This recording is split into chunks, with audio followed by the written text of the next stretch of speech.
அன்பின் சகோதர சகோதரிகளே, நற்செய்தி ஜெப ஊழியத்தின் வழியாக இன்றைய வார்த்தையை கொடுப்பதில் நான் சந்தோஷப்படுகிறேன்.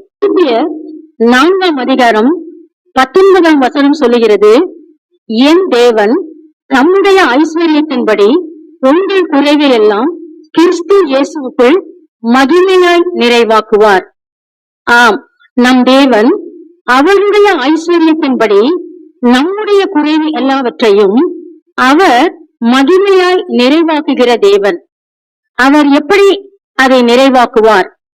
அதே பிலிப்பியர் 4ஆம் அதிகாரத்தில் 6ஆம் வசனம் சொல்லுகிறது, நீங்கள் ஒன்றுக்கும் கவலைப்படாமல் எல்லாவற்றையும் குறித்து உங்கள் விண்ணப்பங்களை ஸ்தோத்திரத்தோடு கூடிய ஜெபத்தினாலும் வேண்டுதலினாலும் தேவனுக்கு தெரியப்படுத்துங்கள். ஆம், நாம் எதற்கும் கவலைப்படாதபடி நம்முடைய எல்லா விண்ணப்பங்களையும் குறித்து ஆண்டவரிடத்திலே ஸ்தோத்திரத்தோடு கூடிய ஜெபத்தினாலும் வேண்டுதலினாலும் தெரியப்படுத்த வேண்டுமா? அப்படி தெரியப்படுத்தும் பொழுது அவர் என்ன செய்கிறார்? நம் தேவனுக்கு ஒரு பெயர் உண்டு. அவர் நம்ம ஜெபத்தை கேட்கிற தேவன், நம்முடைய விண்ணப்பத்தை கேட்கிற தேவன் என்று அவருக்கு ஒரு பெயர் உண்டு. ஆம், நம் ஜெபத்தை கேட்கிற தேவன் நம் ஜெபத்தை தள்ளாதவர். நாம் எந்த குறைவில இருந்து அவரை நோக்கி பார்த்து கேட்டுக்கொண்டு இருக்கிறோமோ, அவர் அதை அட்டமா எண்ணாமல் அசட்டை பண்ணாமல் நமக்கு உதவி செய்ய வல்லவராக இருக்கிறார். நம்முடைய குறைவுகள் எல்லாவற்றையும் அவர் நிறைவாக்குகிற தேவன். அவர் சம்பூர்ணமான தேவன். எல்லாருக்கும் எல்லாவற்றையும் சம்பூர்ணமாக கொடுக்க வேண்டும் என்பதே அவருடைய சித்தமாய் இருக்கிறது. எல்லா குறைகளையும் அவரிடத்திலே கொண்டு வரும் பொழுது அவை அவர் நிறைவாக்குகிற தேவனாக இருக்கிறார். ஆம், நம் தேவன் நம்மை ஆசீர்வதிக்கிற தேவன். ஒருவரும் குறைவோடு இருப்பது அவருக்கு சித்தம் அல்ல. அவரிடத்தில் வருகிறவர் யாரும் வெட்கப்பட்டு போவதில்லை.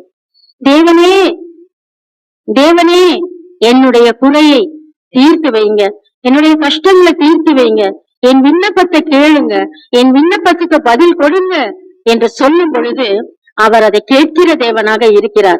ஏனென்றால் நம்முடைய கர்த்தராகிய இயேசு கிறிஸ்து திரளான ஜனங்களை கண்டு மன உருகின தேவன். அப்படித்தான் அவர் நம்மேலும் மனம் உருகுகிற தேவனாக இருக்கிறார்.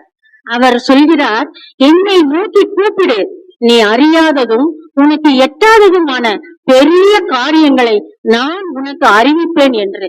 ஆம், நமக்கு எட்டாத காரியங்கள் எவ்வளவோ இருக்கிறது. நம்முடைய குறைகள் எப்படி நிறைவாகும் என்ற கவலையோட நாம் கஷ்டத்தை கழிக்கிறோம். ஆனால் அவர் சொல்கிறார், என்னை நோக்கி கூப்பிடு, நான் உனக்கு எல்லாவற்றையும் தெரிவிப்பேன் என்று சொல்லுகிறார். நாம் அப்படி செய்கிறோமா? நாம் இனி அப்படியே ஆண்டவரை நோக்கி கூப்பிடுகிற பிள்ளைகளாக மாறுவோம். இதனால் வரை நாம் எப்படி வேண்டுமானாலும் இருந்திருக்கலாம். ஆனால் இனிமேல் நாம் எல்லா காரியத்திற்காகவும் அவரை நோக்கி பார்க்கிறவர்களாக மாற வேண்டும்.